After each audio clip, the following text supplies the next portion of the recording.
Hello, Asa Clark parents. I just wanted to reach out and kind of go through a few things that we have been working on to hopefully make virtual learning an enjoyable experience for students and for parents, and really to kind of try and have some consistency in what we're doing on our end. So I want to walk through a few different things. Just a lot of these are based on some questions that I've gotten from students and parents. So I wanted to walk through a couple things. First thing is, we continue to do morning announcements each morning like we would if we were in school right now. So I do a video morning announcement each morning, and I email that out to the students usually by 8:30 a.m.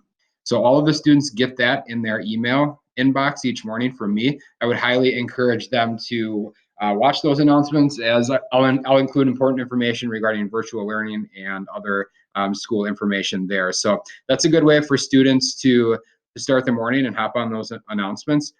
Those announcements also are uploaded to YouTube. So parents, if you were interested in seeing the morning announcements, you would be able to access those as well. I will send out this document, and the morning announcement link is right here. That'll take you right to YouTube.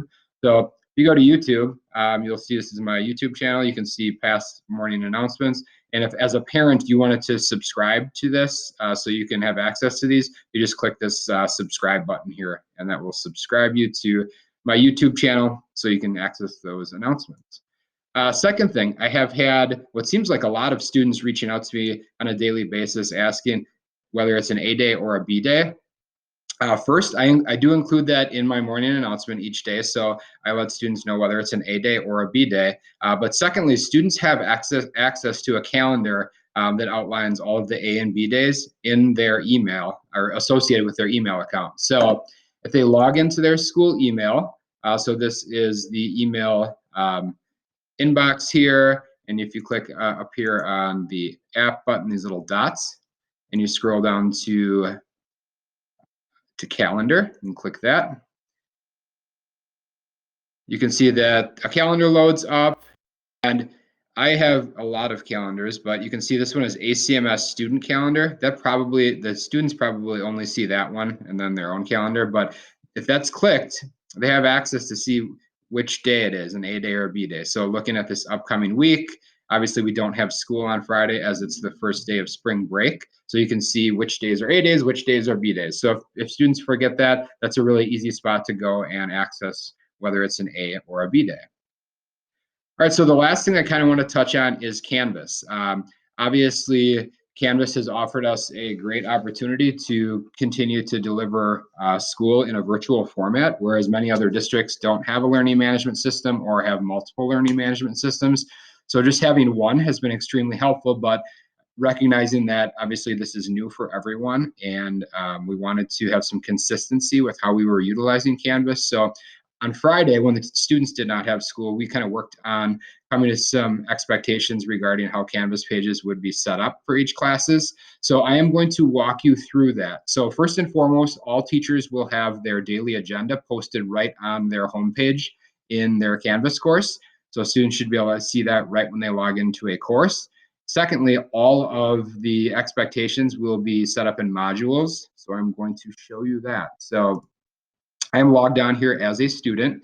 So you can see this is the student dashboard. All of the classes that the student is enrolled in are listed here.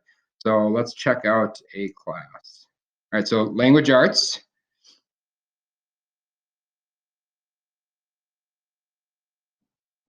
I'll click there.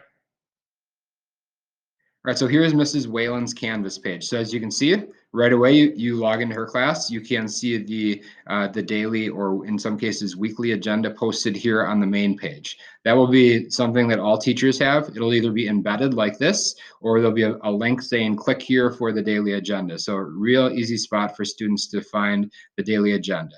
Additionally, all of the teachers will be utilizing modules, which many of them already are utilizing modules, but the one difference is all of our teachers will organize their modules by day.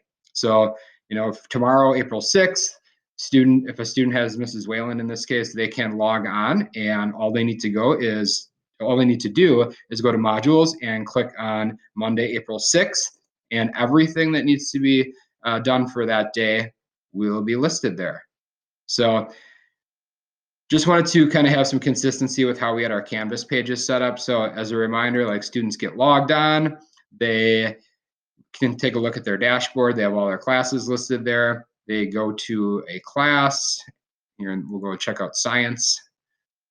So this is Mrs. Brandenstein's science class. So here's her main page. You can see hers is a little bit different. She has, a big thing highlighted here that says click here for Monday, April 6th and Tuesday, April 7th. She also, if you click on modules, has them separated by day.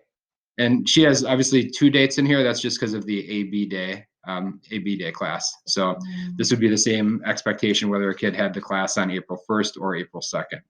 So all teachers will be using the modules feature and separating by date, which should make it easier for students and parents to identify kind of what needs to get done for that specific date. Since I'm in here, the other thing that I want to talk a little bit about is I have talked with some parents and students regarding, like, they were saying that they are getting a lot of email notifications from Canvas and that it can be overwhelming at times. So I'm going to show you real quick how to kind of manage that. So if you click on your account in the upper left and so click there and you go to notifications here, click notifications.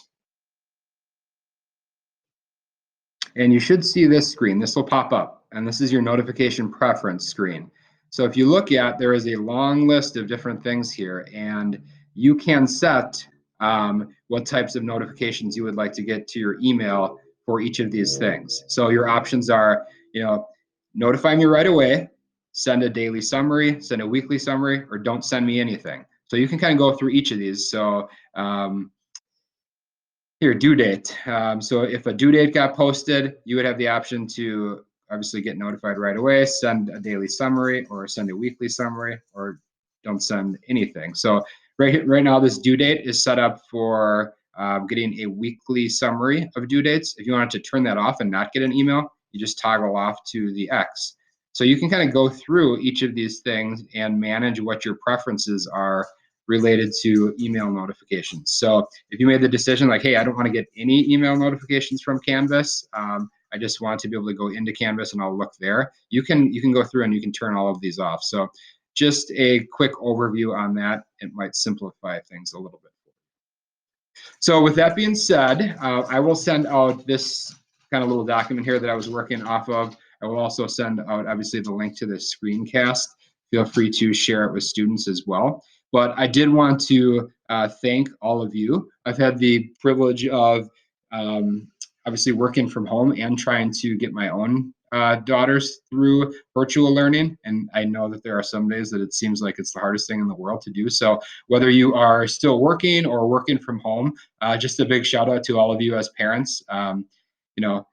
It's a tough job, but I would just say, like, be patient and do the best you can, because I know everyone is doing their best. I really appreciate your patience and flexibility as we kind of go through this virtual learning journey. It's new to all of us. I am so proud and happy of our teachers and students with how they have adapted to this change. So if you have any questions, feel free to reach out to me. I will do whatever I can to help support you and make sure that we have the best possible learning experience for students at home while we kind of are on this virtual learning journey. So like I said, reach out if you need anything, and have a great rest of your weekend, and we'll talk to you later.